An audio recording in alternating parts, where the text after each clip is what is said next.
Hello and welcome back to the channel, and welcome to a bit of a different video for my channel.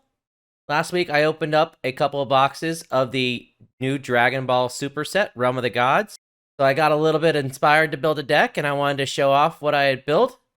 So if you want to leave me some feedback about what you think of the deck and what it should be called, let me know. Here you can see the whole deck.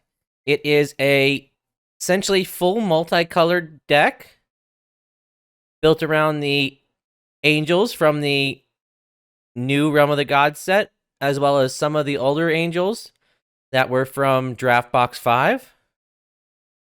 The main card that inspired me to build this deck is the Erase a Universe extra card. I always enjoy an alternate wind condition, and if you can hit that, it feels so good. And this Erase a Universe here uses 5 energy with the red, blue, green, and yellow, and 1 additional. And if our leader's a Great Priest, which our leader will be Great Priest, we'll deal 1 damage to our opponent for every 2 colors on God cards, which all of the angels are God cards. And then so we can deal 2 damage max per turn. And then the alternate win condition here is if we have 12 or more multicolored gods in play, we win the game. So what this deck wants to do is go wide very quickly, get to those 12, and win the game.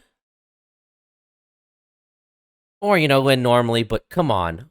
We want to get to 12. As I mentioned before, our leader card here is going to be a Great Priest. I'm going to use the Great Priest leader card from the new Realm of the Gods set. With this Great Priest, all of our battle cards must be God cards.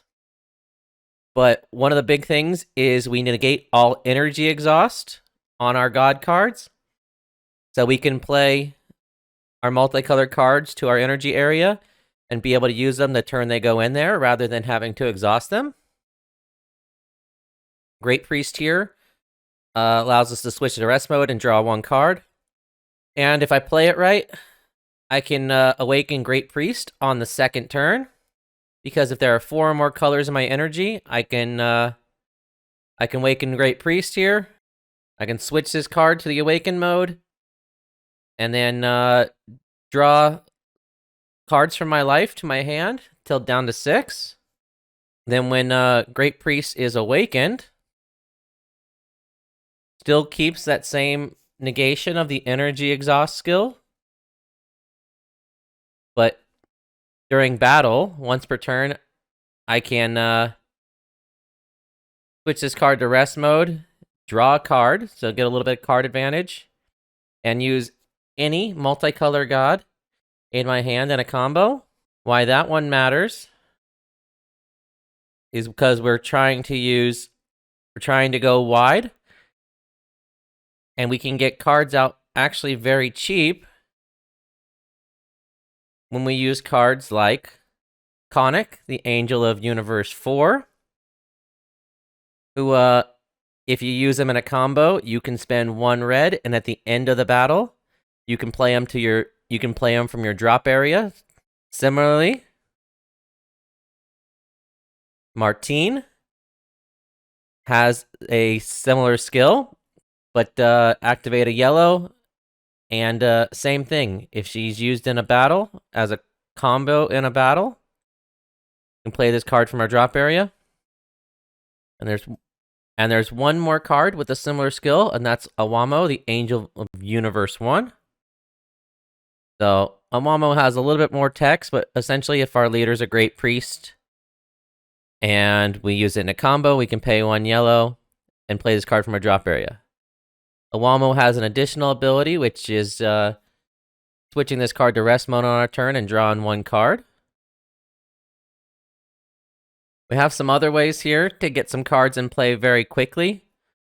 One of the ones that I used from the old Draft Box 5 was the Heles and Sawar, which if I activate it on our main once per turn using a green and a yellow, can choose up to 2 green or yellow battle cards in our hand with energy cost 2 or less, which all of these angels or cost 2 or less.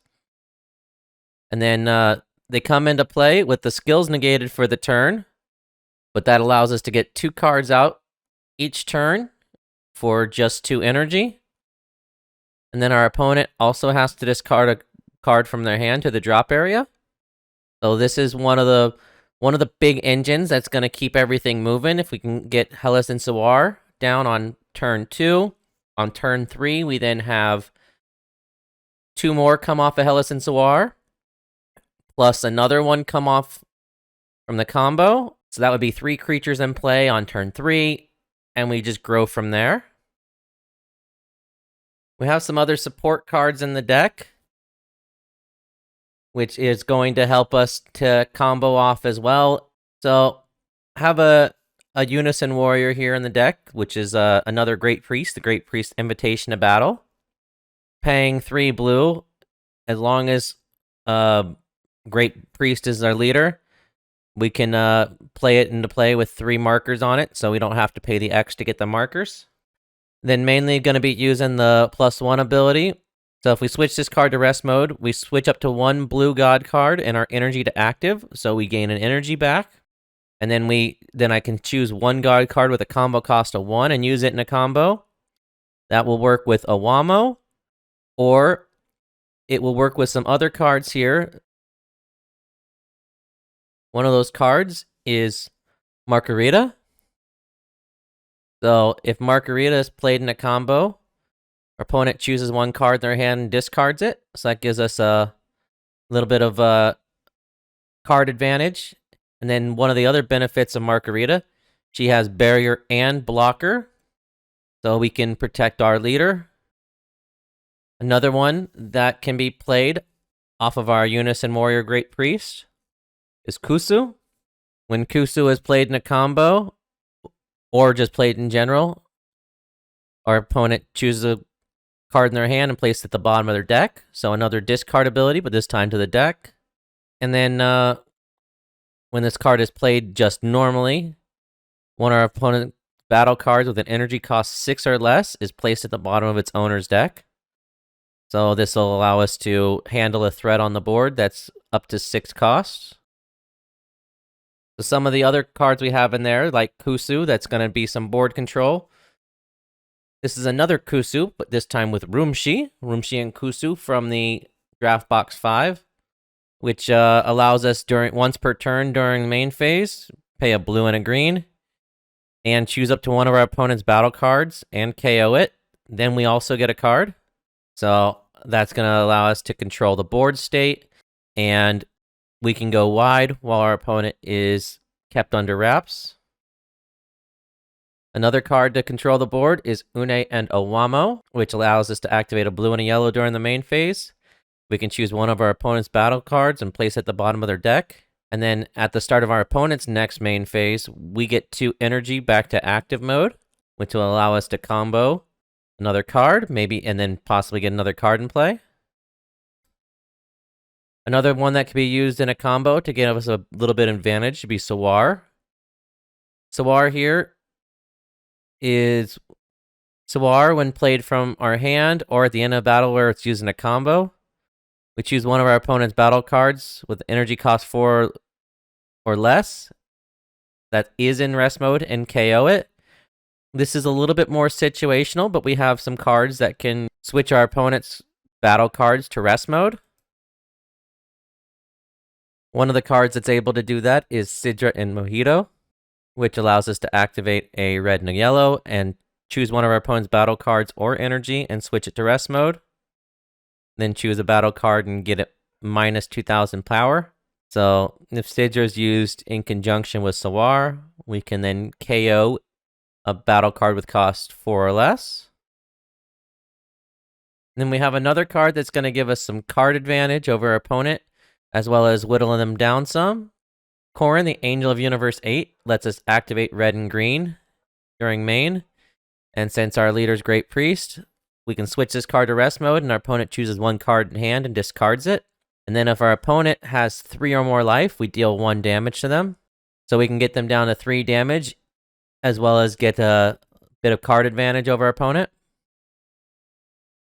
Cucatail here also gives us some advantage and is a blocker for our leader.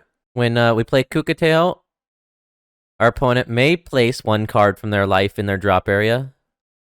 So our opponent can choose to sacrifice a life to prevent us from drawing one card and discarding a card of their own. And the last card in the deck, which is there for its counter attack ability as well as its ability as a blocker, is Whis. Whis has a counter attack ability that if we have 4 or more colors in our energy, we can activate it by adding a card from our life to our hand instead of paying the cost. What Whis allows us to negate an attack and play this card. So I can get Whis into play by just sacrificing a life. And then when Whis is also used in a combo, we can switch one energy to active mode. I really like the first ability better. It allows us to negate an attack and get card advantage. And then the last card in the deck is a Great Priest Gathering the Angels. This is the only non-multicolor card in the deck besides the Unison Warrior. With the Great Priest Gathering the Angels, just lets us to search our deck for the best cards that we need to get our combos going. So we can look at the top 5 cards of our deck and add one multicolor god card from them to hand. Then shuffle. So that's my 2-drop Angels deck. Let me know how I can improve it, what you think of it, down in the comments. Thank you so much for joining me. Have a great day.